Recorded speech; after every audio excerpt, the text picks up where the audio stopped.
अस्सलामुअलैकुम। सलीम बुखारी शो से मैं हूँ ज़ैनब जतोई, मेरे साथ मौजूद है सलीम बुखारी साहब। अस्सलाम वालेकुम। वालेकुम अस्सलाम, कैसी हैं आप? अल्हम्दुलिल्लाह मैं ठीक हूँ, आप कैसे हैं? जी अल्लाह का शुक्र है, बिल्कुल ठीक। इमरान खान और बुशरा बीबी के खिलाफ 190 मिलियन पाउंड केस का फैसला तीसरी बार मौखिर कर दिया गया है। जज के मुताबिक ये कहा जा रहा है कि दो घंटे कमरा अदालत में इंतजार किया, लेकिन मुल्जिमान पेश नहीं हुए, जिसकी वजह से फैसला जो है वो आज अनाउंस नहीं किया जा सका। अदालती फैसला मौखिर होने से एक ये भी तासुर दिया जा रहा है कि शायद मुज़ाकरात की वजह से इस फैसले को तीसरी दफ़ा मौखिर किया गया है। ये जो तासुर है, ये स्पेकुलेशन जो की जा रही है, इस पर हम बुखारी साहब का तजिया लेंगे किस हद तक दुरुस्त है। और साथ ही साथ प्रोग्राम में हम बात करेंगे पाकिस्तानी फोर्सेज ने अफगान जासूस को हलाक कर दिया है। पाक अफगान ताल्लुकात में कशीदगी जो है बढ़ती जा रही है, इस पर भी प्रोग्राम में बात होगी। कतर ने गजा जंग बंदी का हतमी मुसवदा इसराइल और हमास को भिजवा दिया है, इस पर भी प्रोग्राम में बात होगी। बुखारी साहब आपसे बात करने, आज 190 मिलियन पाउंड केस का फैसला जो है अनाउंस होने जा रहा था लेकिन नहीं हो सका, उस पर अलीमा खान साहिबा ने कुछ कहा है, वो एक बार प्रोग्राम में शामिल कर लेते हैं, फिर आपसे बात करते हैं।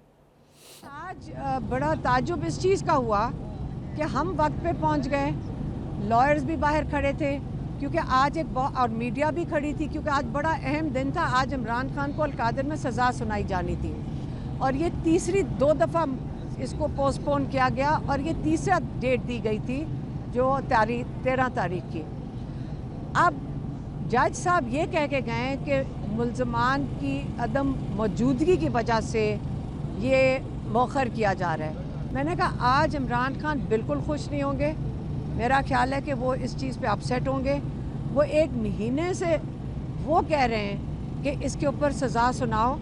मेरे ख्याल में जज साहब को बड़ा मुश्किल पेश आएगी कि इमरान खान को अलकादर पे क्या इस सज़ा में या अपने जो वर्डिक्ट है उसके अंदर क्या लिखें। आज मेरा ख्याल है ये हुकूमत बहुत ज़्यादा प्रेशर में है। अलीमा खान साहिबा ने क्या कहा वो आपने सुना। अता तारड़ और तलाल चौधरी साहब ने भी इसके मुतालिक कुछ कहा है, वो भी प्रोग्राम में शामिल करते हैं। 190 मिलियन पाउंड का जो स्कैंडल है, ये पाकिस्तान की तारीख का सबसे बड़ा मेगा करप्शन केस है। अब ये इतनी बड़ी करप्शन है कि तारीख में आपको इसकी मिसाल कम मिलेगी कि काबीना ने इस तरह अरबों रुपया किसी का माफ किया हो। पाकिस्तान की तारीख का सबसे बड़ा जो मेगा करप्शन स्कैंडल है, उससे ये भाग इसलिए रहे हैं और इसलिए पेश नहीं हो रहे क्योंकि इनको पता है कि इस करप्शन में इनके हाथ रंगे हुए हैं, ये कसूरवार हैं। नौजुबिल्ला कि कोई डाका 190 मिलियन, पाकिस्तान की सबसे बड़ी डकैती, यानी कोई डाका डाले और उसमें से चंद हजार रुपए, चंद लाख मस्जिद को दे दे कि मैंने तो मस्जिद बनाई थी। बुखारी साहब, हुकूमती नुमाइंदों की गुफ्तगू आपने सुनी, अलीमा खान साहिबा ने क्या कहा वो आपने सुना। अब 190 मिलियन पाउंड केस के फैसले का सबको इंतजार था कि आज अनाउंस हो जाएगा, लेकिन तीसरी दफ़ा मौखिर किया गया है। बुखारी साहब, अब फैसला बिल्कुल तैयार था, दस्तखत हो चुके थे, आखिर क्या वजूहात है कि इस फैसले को बार बार मौखिर किया जा रहा है? क्योंकि अलीमा खान साहिबा के मुताबिक वो वक्त पर मौजूद थे, लेकिन जज साहब ने कहा है कि 2 घंटे इंतज़ार किया लेकिन कोई वहाँ पहुँचा नहीं। देखिए, इस पर तो मैं बाद में आऊँगा, लेकिन जो अलीमा बीबी ने कहा है, एक होता है झूठ बोलना जी, एक होता है झूठ की मत मारना जी। झूठ की मत मारने के मुतरादिफ है कि एक जज अदालत में बैठ के कह रहा है कि मैं 8:15 बजे सुबह से आया हुआ हूँ और 11 बजे तक मैंने इंतजार किया है। 2 दफ़ा मैंने पैगाम भेजा है अंदर बानी साहब को कि आप तशरीफ ले आए, ना कोई वकील ना वहाँ बुशरा बीबी पहुंची, तो कौन किसको फैसला सुनाना था उन्होंने? ये बाहर वाले क्राउड को जो तालियां बजाने या रोने पीटने के लिए खड़ा था वहाँ पर? मतलब है कुछ थोड़ा सा दानिशमंदी का मुजाहरा जरूर करना चाहिए। आप इतने बड़े डिनाइल मोड में रहेंगे कि आप सच को और हकीकत को मानने के लिए ही तैयार नहीं है, तो ये मेरे ख्याल से बड़ी ज्यादती है। ये तो हो गया reaction to what Aleema Bibi has said. अब आ जाएं आप ये कि हो क्या रहा है तमाशा। जी बिल्कुल। पहली तारीख थी 23 दिसंबर, फिर तारीख दी 6 जनवरी, फिर तारीख दी 13 जनवरी, अब तारीख दे दी है 17 जनवरी जी। ये क्यों हो रहा है? ये आम हालात में कैसे होता है? वो ये कि अगर किसी किस्म की कोई नूरा कुश्ती हो रही हो, कोई बैकडोर चैनल्स चल रहे हों, कोई डील की बातें हो रही हों, कोई ढील की बातें हो रही हों, तो इस तरह मुमकिन हो सकता है या मुमकिन बनाया जा सकता है। मैं ये बिल्कुल नहीं कह रहा कि अदालत ये सब कुछ हुकूमत के कहने पे कर रही है। जो जवाब अदालत ने पेश किया वो लॉजिकल है, प्लॉजिबल है कि ना मुल्ज़िम था, ना मुल्ज़िमा थी, ना वकील थे, तो मैं फैसला किसको सुनाऊँ? लेकिन ये मेरे ख्याल से 72वीं तारीख है 17। इसके बारे में चलिए मुखालफ पार्टी के लोग यानी हुकूमत कहे या हुकूमत के इत्तेहादी कहें कि सज़ा होनी है, तो वो तो ठीक है, समझ में आती है क्योंकि उनकी ख्वाहिश हो सकती है। लेकिन पूरी की पूरी पार्टी की क़यादत बशमूल बानी के और बानी की बहनों के वो ये कह रहे हैं कि सज़ा तो होनी है। ये बात ठीक है या गलत है? हमें पता है सज़ा होनी है, तो भाई फिर आके सुन लेना टाइम से सजा। आप तीसरी दफ़ा आपको टाइम दिया गया। एनीवे, क्या वाकई कुछ पसे पर्दा हो रहा है? ये मेरे ख्याल से इम्पोर्टेंट बात है। मुझे यूँ लगता है कि ये फैसले में जो ताख़ीर है, ये एक तरह से खान साहब को वक्त मुहैया किया जा रहा है कि भाई आप सोच लें कि आपने अपनी अड़ी पर कायम रहना है या आपने कोई ऐसा मामला करना है जिससे ये जो पॉलिटिकल तनाव है, ये जो मुल्क के अंदर जो इंतशार है, इसका खात्मा हो सके। ठीक है। खान साहब के बारे में एक बात मैंने पहले भी कही थी बहुत दफ़ा प्रोग्राम में, और फिर आपके सामने भी कई दफ़ा हो चुकी है कि वो बुनियादी तौर पर ज़िद्दी आदमी हैं और निडर भी हैं। ये दोनों अगर आप पॉजिटिवली देखें तो दोनों खूबियां हैं किसी इंसान की। अच्छा। लेकिन उन खूबियों को खूबियां रहना चाहिए, वो तबाही का बायस नहीं बननी चाहिए। इसी को सियासत कहते हैं। देखिए, सियासत जो है उसका मतलब होता है अनहोनी को होनी करना। That is what politics is all about. तो खान साहब को इसके बारे में बहुत ज़्यादा सोचना पड़ेगा। और इस वक्त जिस किस्म के हालात हैं, आलमी मंजरनामा जो है, इस वक्त तमाम सियासतदानों को, चाहे वो डिवाइड के इस तरफ हैं या उस तरफ हैं, मुल्क का सोचना चाहिए। इस पर तो कोई दो राय नहीं है। ठीक है, एक बात तो ये होगी। दूसरी बात ये कि कौमी सोच अपनानी पड़ेगी आपको, तभी तो आप जो पेचीदा मसाइल हैं उनको हल कर सकते हैं। एक वक्त में आपको याद है यहाँ पर कौमी हुकूमत की भी बात होती रही है। हाँ भी, क्यों नहीं सोचा जा सकता इसके ऊपर? अगर ये सोल्यूशन है कि सारी पार्टी या सारे स्टेक होल्डर्स को एक प्लेटफॉर्म पर लेके चलना है, तो कोई ख़राबी नहीं। अगर पाकिस्तान के लिए ये करना पड़ जाए तो कोई ख़राबी नहीं है। दूसरी बात ये है, खान साहब को ये बात अब समझ आ जानी चाहिए कि जब आप इक़्तिदार से नामसाहद हालात में अलहदा होते हैं तो फिर आपको कुछ देर इंतज़ार करना पड़ता है। जी। मैं आपको मिसाल दूं यहाँ पर नवाज शरीफ साहब की। देखिए, नवाज शरीफ 3 दफ़ा के इलेक्टेड प्राइम मिनिस्टर है। 2 दफ़ा वो 2/3 पार्टी के लीडर थे। लेकिन मुशर्रफ के दौर में फिर एक वक्त आया जब उनको इस सूरत हाल से रिकनसाइल करना पड़ा कि वो मुल्क से चले जाएं, और जाएं भी 10 साल के लिए। वो तो अलग बात है कि वो 4 साल 5 साल के बाद वापस आ गए, लेकिन बुनियादी एग्रीमेंट यही था। अगर आपको याद हो, वो सऊदी और वो जो दूसरे जो उनके गारंटर्स थे, उन्होंने बताया भी था कि ये मुआहदा जो है 10 साल के लिए था, जबकि नवाज शरीफ साहब हमेशा कहते रहे कि ये 5 साल के लिए है। तो फ़ायदा क्या हुआ? वो वापस आए इक़्तिदार में। थोड़ा सा तवक्कुफ़ कर लिया उन्होंने, इंतज़ार कर लिया उन्होंने, लेकिन फिर उन्होंने रास्ता हमवार किया अपनी वापसी का। खान साहब के लिए ये मशवरा तो नहीं है, क्योंकि वो मानते तो है नहीं किसी की।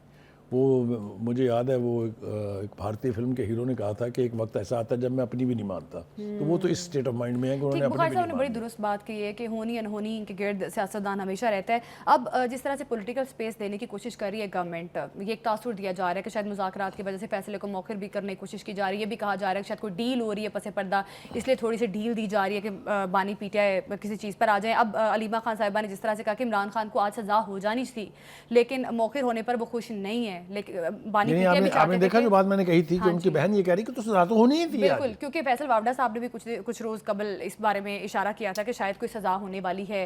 तो आपको क्या लग रहा है बुखारी साहब, अगर तो एक तरफ मुज़ाकरात चल रहे हैं और अगर आगे जाके फैसला आ जाता है कोई बानी PTI के अगेंस्ट, तो आपको लगता है कि मुज़ाकरात भी इससे काफी ज्यादा असरअंदाज होंगे? अभी तो 16 जनवरी की बात तो ये है कि खुद PTI की लीडरशिप ये कह रही है कि उनको सजा भी हो जाए तो मुज़ाकरात का अमल नहीं रुकेगा। बिल्कुल, बार बार कहा है और ऑलमोस्ट सबने कहा है। बिल्कुल कहा है। एक तरफ तो ये हो गया। देखिए, बात ये है, जो PTI की लीडरशिप है, ख़ास तौर से खान साहब की दोनों हमशीरगान, उनकी बेगम और बाकी जो लीडरशिप है, वो ये कहते हैं कि जी ये हुकूमत तो जो है ये बेकार है। अच्छा, बज़ाहिर है पावर कहीं और है। ये तो आप सुन रही है ना? जी बिल्कुल बिल्कुल। ये पावर कहीं और पहली दफ़ा नहीं है। अगर है, आपको याद नहीं ज़ियाउल हक ने क्या खिलवाड़ किया था आइन के साथ और पाकिस्तान की सियासत के साथ? आप भूल गई कि मुशर्रफ ने क्या किया था पाकिस्तान की सियासत के साथ? मगर वो तो आटे में नमक के बराबर था जो भाई खान साहब ने किया है।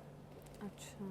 2018 के इलेक्शन में आने के लिए और उससे पहले 2014 के जो धरने थे, वो फौज को और फौज की क़यादत को उस नहज पर ले आए जो उससे पहले पाकिस्तान की तारीख में कभी नहीं हुआ।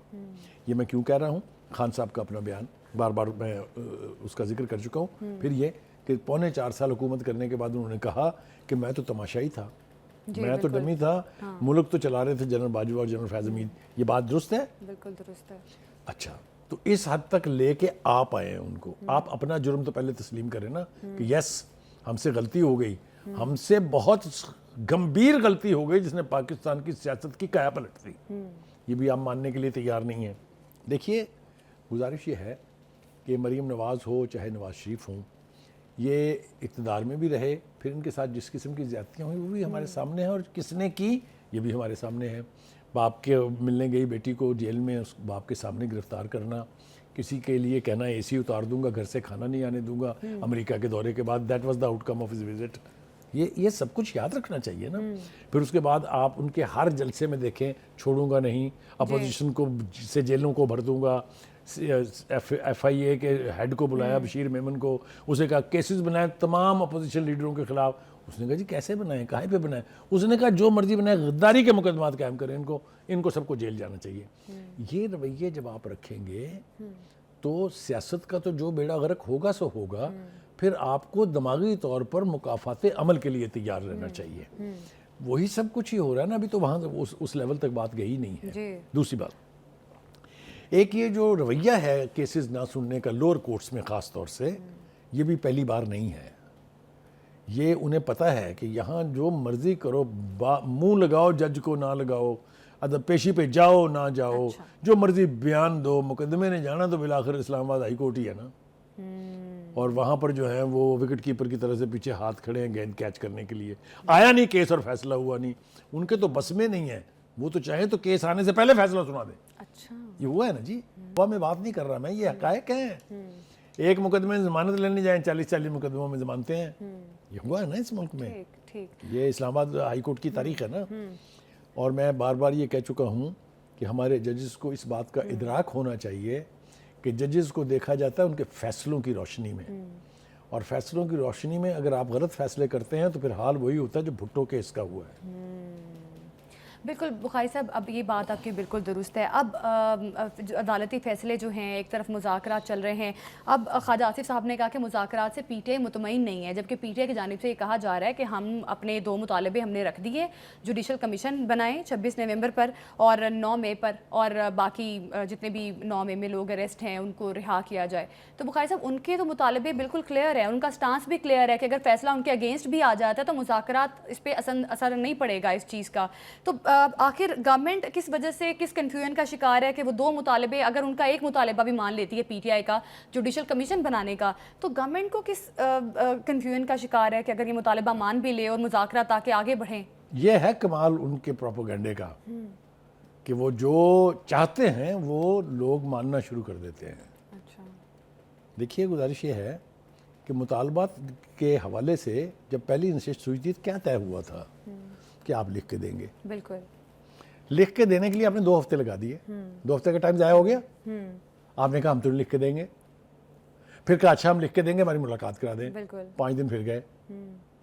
ये हुआ है या नहीं हुआ है? बिल्कुल हुए, बिल्कुल। तो मुझे ये बताएं कि उन मुतालबात को कैसे तस्लीम किया जा सकता है जब आप अपनी कमिटमेंट के मुताबिक वो लिख के देने के लिए भी तैयार नहीं है। अच्छा, अब आप क्यों लिख के देने के लिए तैयार नहीं है? क्योंकि आपको डर है कि ये हमारे खिलाफ लहराया जाएगा कि रेफरेंडम मांग रहे हैं, क्योंकि आपने खुद किया था ये। आपने तो किसी के नोट पकड़ के कह दिया था, वो तो बाकायदा आपको लिख के मुतालबात देने के लिए कह रहे हैं। तो मुज़ाकरात की ताख़ीर हुकूमत की वजह से नहीं है। जो मैंने हकायक बयान किए हैं, आप डिनाई करें इसमें से कोई बात गलत है, ये सब कुछ उन्होंने किया ना। अब देखिए, दूसरी बात यह है कि जो इस किस्म के मुज़ाकरात होते हैं, इतनी टेंशन और इतनी बेएतबारी के बावजूद, यानी एतबार ना हुकूमत को इन पर है ना इनको हुकूमत पर है जी। और ये तो फिर बहुत आगे चले जाते हैं ना। वो तो कहते हैं ये बेइख्तियार हुकूमत है, फैसला तो कहीं और होना है। ये उन्होंने इस फैसले के बारे में भी कहा है कि ये लिखा कहीं और गया है जी। भाई, ये आपका दौर नहीं है, हालात अब बदल गए हैं। इसलिए आपको इस बात से रिकंसाइल करना पड़ेगा कि बहुत सारी ऐसी चीज़ें जो पहले होती थी वो अब नहीं होती हैं। एक बात। दूसरी बात ये है कि मुज़ाकरात को आगे बढ़ाने की नीयत अगर हो तो फिर उसमें कोई रुकावट नहीं आती है। ठीक। लेकिन कभी आप ये कहते हैं कि जी वो ताकतवर तबका जो है उसकी नुमाइंदगी होनी चाहिए यहाँ पर, ये भी आपका मुतालबा था। फिर आप ये कहते हैं कि जनाब वो ये हुकूमत तो फॉर्म 47 की पैदावार है, इसके पास तो कोई इख्तियार ही नहीं है, तो फिर आप बैठे काहे के लिए उनके साथ? असल बात वही है कि आप मुज़ाकरात हुकूमत से करना ही नहीं चाहते। बुखारी साहब, अब पीटीआई तो ये कह रही है कि अगर हमारे मुतालिबात ना माने गए तो मुज़ाकरात में कोई पेशरफ नहीं होगी, मुज़ाकरात आगे नहीं बढ़ेंगे। आपने कुछ रोज़ कबल प्रोग्राम में कई बार ये चीज़ खैर बोली है कि पीटीआई में डिवाइड बहुत ज़्यादा है, जिस वजह से कहीं ना कहीं मुज़ाकरात में जो डिले आया है उसकी वजह ये भी है कि पीटीआई रहनुमा मुख्तलिफ किस्म के बयान देते हैं। कोई कहता है कि मुज़ाकरात बानी पीटीआई अपने स्टेटमेंट्स ऐसी इस किस्म की इस्टेब्लिशमेंट के अगेंस्ट ना दें, या हर किसी का एक अपना अपना बयानी है, तो वो डिवाइड भी है। अब शेर अब्दुल मरवत साहब को भी जो शोकाज नोटिस जारी किया गया है, उस बारे में आप क्या कहेंगे? यह दुरुस्त मूव है पीटीआई का? उसके बाद मैं बिल्कुल उसके ऊपर आता हूँ, लेकिन पहले आपकी जो वो यानी फैसले के हवाले से जो बातें हैं उसका थोड़ा सा जवाब देखिए। गुजारिश ये है, जब आप ये तय कर लेते हैं कि हमने सीधे रास्ते चलना ही नहीं है जी, जब आप एक सांस में 3-3, 4-4 बातें करते हैं तो आपकी क्रेडिबिलिटी जो है अफेक्ट होती है उससे। बिल्कुल बिल्कुल ऐसे ठीक है, बिल्कुल है। दूसरी बात यह है कि आपको जब कोई ढंग की बात कहने की कोशिश करता है उसको आप शोकाज नोटिस जारी कर देते हैं। अच्छा, शेर अफजल मरवत किन का बंदा है? किन का है? आपको नहीं पता? नहीं, आप बताएं। पीटीआई का है ना, पीटीआई का लीडर है। उसने बड़े कड़े वक्त में खान साहब के लिए बड़ा काम किया है, याद रखिए। जब कोई निकलने के लिए तैयार नहीं होता था वो लोगों को लेके निकला है। वो पार्टी का ऑफिस बेरर रहा है, बहुत सीरियस, देखिए बहुत पीटीआई कह रही है वो सीनियर। पार्टी की पॉलिसी की खिलाफ वर्जी कर कहा रहा क्या है। है उसने? हाँ जी, क्या कह दिया ऐसा उसने? पार्टी के बारे में मुख्तलिफ बयान दे रहे हैं वो टीवी चैनल्स पे बैठ के। देखिए, पीटीआई को तो गुजारिश ये है कि शिकायत दो है ना। बंदे सच बोलने की कोशिश कर रहे हैं। अच्छा। एक फैसल वोडा और दूसरा शेर अफजल मरवत। शेर अफजल मरवत साहब कुछ नहीं कह रहे, वो सिर्फ ये कह रहे हैं कि ये जो इर्द गिर्द है ना बानी साहब के, ये उनको मिसगाइड कर रहे हैं, ये उनको सही तस्वीर नहीं दिखाते हैं। अच्छा, ये उनको जाके कहते हैं कि बस दुनिया सारी आपके लिए मरने मारने के लिए तैयार है। रियलिटी नहीं है ये। वो कहता है धोखा मत दे उनको। वोडा भी यही कह रहा है कि आप जो हरकत कर रहे हैं आप चाहते ही नहीं है कि वो बाहर आए, क्योंकि वो बाहर आएगा तो आपकी सारी 2.5 ईंट की मस्जिदें खत्म हो जाएंगी। अच्छा, तो इसलिए अपने ये लोग जो हैं जो सही पिक्चर दिखाए खान साहब को, और अब मेरे ख्याल से वक्त आ गया है खान साहब को खुद भी चाहिए कि वो ये जो रोज़ी पिक्चर है ना, ये जो दिखाते हैं उनको ला के उस पर एतबार करना छोड़ दें और ख़ुद से रियलिटी चेक करके चीज़ों को देखें। तो फिर इम्कान मौजूद है कि चीज़ें जो हैं वो सही सिमत में जो हैं वो आगे बढ़ जाएं। अब ठीक देखिए है। आज के बयानात आप ले लीजिए। बिल्कुल। लीडर अलीमा खान का तो मैंने आपको बता दिया कि वहाँ कोई बंदा ना बंदे की ज़ात थी। वो कहते हैं हम तो सुबह से खड़े थे, कर ले जो ठीक करना है है हमने। बुखारी साहब, अब सारी चीज़ें जो हैं वो इस केस से भी जो हैं कहीं ना कहीं जुड़ी हुई हैं। अब इस केस के फैसला जो आएगा और मुज़ाकरात जो एक रोज़ कबल 16 जनवरी को रखे गए हैं, अब देखना कि मुज़ाकरात जो पीटीआई और गवर्नमेंट के दरमियान जो तीसरा दौर शुरू होता है उसमें क्या पेशरफ्त होती है और फिर आगे जाके क्या मंजरनामा बनता है। पाकिस्तान फोर्सेस ने अफगान जासूस को हलाक कर दिया है। बुखारी साहब, सिक्योरिटी ज़राए के मुताबिक ये बताया जा रहा है कि सिक्योरिटी फोर्सेस ने 11 जनवरी को अफगानिस्तान से फ़रार होते हुए अफगान जासूस को हलाक कर दिया। बुखारी साहब, अब जो मंजरनामा बन रहा है वो पाकिस्तान और अफगानिस्तान के ताल्लुकात जो हैं वो ऐसा लग रहा है कि आगे मज़ीद कशीदगी की तरफ बढ़ेंगे। अगर देखा जाए तो दोनों के लिए सूटेबल नहीं है किसी भी किस्म की कशीदगी। देखिए, पहली बात तो यह है कि अगर हम तारीख़ के आईने में देखें तो अफ़गानिस्तान के साथ हमारे ताल्लुकात कभी आइडियल नहीं रहे। जी, और अगर आपको मैं बहुत पीछे ले जाऊं तो पाकिस्तान की जो मार्ज वजूद में आया था उसकी जिस एक मुल्क ने मुखालफत की थी उसका नाम अफ़गानिस्तान है। ये हिस्ट्री है। जी, उसके बाद से बिटरनेस की पूरी एक तारीख़ है। अगर आप बताएं कौन सी ऐसी दिहाई है जिसमें हमारे ताल्लुकात आइडियल रहे हों। लेकिन सही। जो इस वक्त की सूरत हाल है इसकी गंभीरियत और इसकी खौफनाकी जो है इससे भी ज़्यादा है। बिल्कुल। देखिए, भारत के साथ अफगानिस्तान के ताल्लुकात की तारीख कोई बहुत आसान नहीं है। India has always been against siding against the history. जी, उनके लंबे अरसे तक ताल्लुकात रहे शुमाली इत्तेहाद के साथ। और हमारे ताल्लुकात की नौइयत है कि हम हमेशा से अफगानिस्तान के साथ थे। फिर तालिबान के साथ तो हमारी इतनी लंबी तारीख है, वो जहाद रूस के खिलाफ हो तो हम तालिबान के साथ हैं, अपने बंदे शहीद करवा रहे हैं। वो अमेरिका के खिलाफ हो तो हम तालिबान के साथ हैं। वो मुज़ाकरात हो रहे हों तालिबान के दोहा के अंदर तो हम उनके साथ हैं। वो दूसरी बात है कि जब मुआहदा होने लगा तो अमेरिका और तालिबान दोनों ने पाकिस्तान को माइनस कर दिया। तो ये तारीख को अगर आप रिकॉल करेंगे तो बहुत बुरी है तारीख। लेकिन जो ख़तरा है इस वक्त वो ये है कि कहीं ऐसा ना हो कि पाकिस्तान और अफगानिस्तान के बीच ये जो तलखी है इसका फायदा हिंदुस्तान उठा ले। जी बिल्कुल। हिंदुस्तान ने हमेशा कोशिश की है कि अफगानिस्तान के जरिए पाकिस्तान को ब्लीड कराया जाए। मैं मुतअद्दिद बार कह चुका हूँ यहाँ कि उसने ऐसे ऐसे कारनामे किए हैं। उसने 18 कौंसल खाने खोल लिए थे पाकिस्तान अफगान बॉर्डर के साथ साथ के इलाकों में, और वो किस मकसद के लिए थे वो सारी दुनिया को पता है। जितनी मफरूर क़यादत है बलूचिस्तान की, जो अलहदगी पसंद अपने आप को क्लेम करते हैं, वो कहाँ है? भारत में। एक वक्त था जब स्पिन बोल्दक के इलाके में हिंदुस्तान की एजेंसी रॉ, अफगानिस्तान की एजेंसी एनडीएस और CIA ये मिलकर पाकिस्तान के खिलाफ साजिशें करते थे। इन्फिल्ट्रेटर्स को भेजते थे चमन के रास्ते अफगानिस्तान में CPAC को तबाह करने के लिए, और इस तरफ भेजते थे यहाँ पर तखरीबकारी के लिए। आपको याद होगा, पूरी तारीख है, 3 ऑपरेशन करने पड़े हमें मेजर मिलिट्री के इस फितने से जान छुड़ाने के लिए। अब हमारी ये कोशिश होनी चाहिए, हमारी लीडरशिप की भी ये कोशिश होनी चाहिए कि हम तालिबान को यानी भारत के हत्थे ना चढ़ने दें। अच्छा। TTP के साथ हमारी मुश्किलात हैं, TTP के साथ हमारे ताल्लुकात में बेहतरी नहीं आ रही है। बुखारी साहब, जिस तरह से अफगान तालिबान TTP को सपोर्ट करते हैं या पाकिस्तान में जो शरपसंद अनासिर है उनको सपोर्ट कर रहे हैं, तो क्या ये एक्सपेक्ट किया जा सकता है अफगान तालिबान से कि भारत के साथ इनकी मुलाकात भी हुई है रिसेंटली, तो क्या ऐसा हो सकता है कि भारत इनको वाकई इस्तेमाल करे पाकिस्तान के अगेंस्ट? भारत कोई मौका जाने नहीं देगा। ये अब अफगान लीडरशिप पर मुनहसर है। अच्छा। कि वो विजडम का मुजाहरा करें, वो डिप्लोमेसी का रास्ता इख्तियार करें और हिंदुस्तान को इस सूरत हाल से फ़ायदा ना उठाने दें। लेकिन मुझे बज़ाहिर ऐसा लगता नहीं है। क्यों? देखिए, हम पहले भी वजाहत कर चुके हैं अपने प्रोग्राम में कि TTP के साथ हमारे ताल्लुकात की नौयत जो है उसका पस मंज़र है। जी बिल्कुल। हमने ये पेशकश 2 मरतबा की थी TTP की लीडरशिप को, और आपको याद होगा एक सीरीज़ ऑफ मुज़ाकरात हुए थे। जी। पाकिस्तान की इंटेलिजेंस एजेंसीज भी ऑन बोर्ड थी, पाकिस्तान की फौज भी ऑन बोर्ड थी, पाकिस्तान की पॉलिटिकल क़यादत भी ऑन बोर्ड थी। लेकिन because of the tough attitude of the TTP ये मुज़ाकरात फिर ख़त्म कर दिए गए थे। उसके बाद KPK की गवर्नमेंट ने मुज़ाकरात की सीरीज़ की उनके साथ, जिसमें जो आज बैरिस्टर साहब जो चाहते हैं बहुत, ये उसको कोऑर्डिनेट करते थे। लेकिन कोई खातिर खा नतीजा नहीं निकला। हमारी शिकायत ये है काबुल गवर्नमेंट से, हमने पहले उनसे कहा कि इनको आप ऐसे करें कि बॉर्डर पाकिस्तान अफगान बॉर्डर से पीछे हटा के किसी भी सूबे में आप बसा लें, क्योंकि इन्होंने हमारी बात नहीं मानी है। हमने इनसे कहा था हथियार फेंक दे, पाकिस्तान का जो आइन है उसके साथ अपनी एलिजेंस जो है कमिट करें और वापस आ जाए।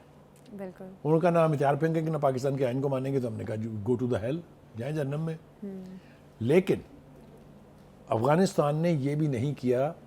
कोशिश की उन्होंने उनको बसाने की, लेकिन वो फिर वहाँ से माइग्रेट करके पाकिस्तान अफगान बॉर्डर के साथ आ जाते हैं, क्योंकि यहाँ उनके बहुत सारे इंटरेस्ट जो हैं वो वाबस्ता है। स्मगलिंग अक्रॉस द बॉर्डर होती है, आपको पता है कौन उसके बेनिफिशरीज हैं? Narcotics, weapons. अच्छा। ये और पैसे कहाँ से आते हैं? वो जो अमेरिका इतना बड़ा असले के अंबार, मतलब है अंबार छोटा लफ्ज़ है, छोड़ गया। हाँ जी। वो रवि हमें बता रहे थे कि 7.2 बिलियन डॉलर के जो हथियार छोड़ गया, वो हमारे खिलाफ इस्तेमाल हो रहे हैं। क्यों करने देने चाहिए ये हमारे खिलाफ इस्तेमाल? काबुल गवर्नमेंट को ये करना पड़ेगा। हम अगर भारत को इसमें आने से रोक सके तो TTP को हम हैंडल कर सकते हैं। ये इतनी कैपेसिटी हम में है। बिल्कुल। पाकिस्तान की मुसल्लह अफवाज बार बार इसका इयादा भी कर चुकी है। बिल्कुल। अफगान तालिबान को यकीनी तौर पर मुज़ाकरात के जरिए कोई रास्ता निकालना चाहिए, क्योंकि अफगानिस्तान जो है पाकिस्तान पे काफी ज़्यादा डिपेंडेंट भी है। अफगानिस्तान के मुफादात हमसे वाबस्ता है। जी।